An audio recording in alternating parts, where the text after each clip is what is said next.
And that brings us to the final fight, Julianna Pena versus Amanda Nunes, the rematch.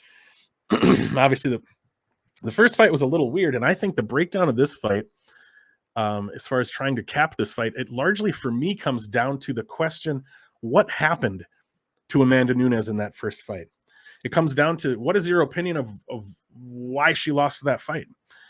And if you're able to answer that question in a way that you're comfortable with and confident in, what happened to Amanda Nunes? How much did Julianna Pena have to do with causing it? And is it something that's replicable? I lean toward thinking that Nunes may have taken the fight a little bit more lightly than she should have. I think she thought she was going to get Pena out of there in round one.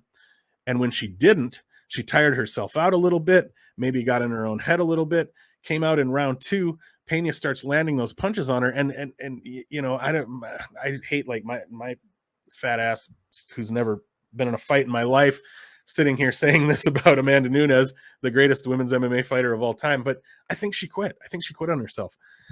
She started getting punched. You know, people talk about that being one of the funniest and most embarrassing sequences in MMA history, when Pena is just clipping with that jab, just clipping Nunes over and over again. And it's like Nunes just doesn't know what to do about it. She's like, this woman is punching me.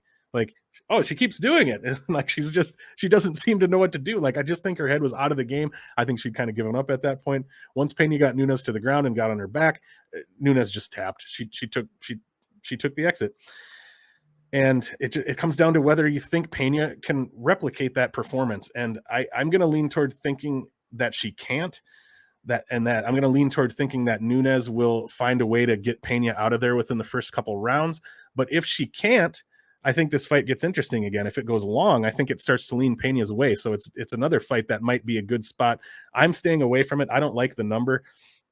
It's not quite enough on Pena that I want to take a shot on her, and it's a little bit too big of a number on Nunes to take a shot on her, in my opinion. But if the fight goes long, and I think we see Nunes do well early, and then we might get a better number on Pena moving forward from there. So that's all I've got for you on that one. I'm going to pick Nunes. It's not a confident pick. This is the part where I normally pull up my bets for the card and show them to you. All I've got is Don'Tale Mayes. I've got 1.4 units on him at minus 140 to win 1 unit.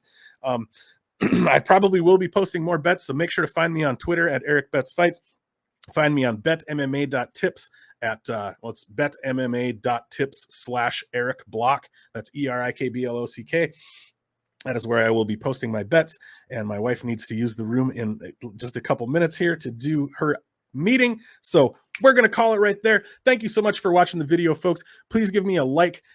Right, whether you're watching this video will be posted on the Erik Bets Fights page and the Never Hedge Media page, whichever one you're watching on. Please do like it. Please do subscribe to the page. That helps us out a lot. Leave a comment. That helps us to get the algorithm going. As always, folks, I am Erik with Erik Bets Fights, reminding you to play it smart, play it tight, and let's grow those bankrolls. I hope you all enjoy the fights this weekend at UFC 277. Take care, everybody, and have a good one.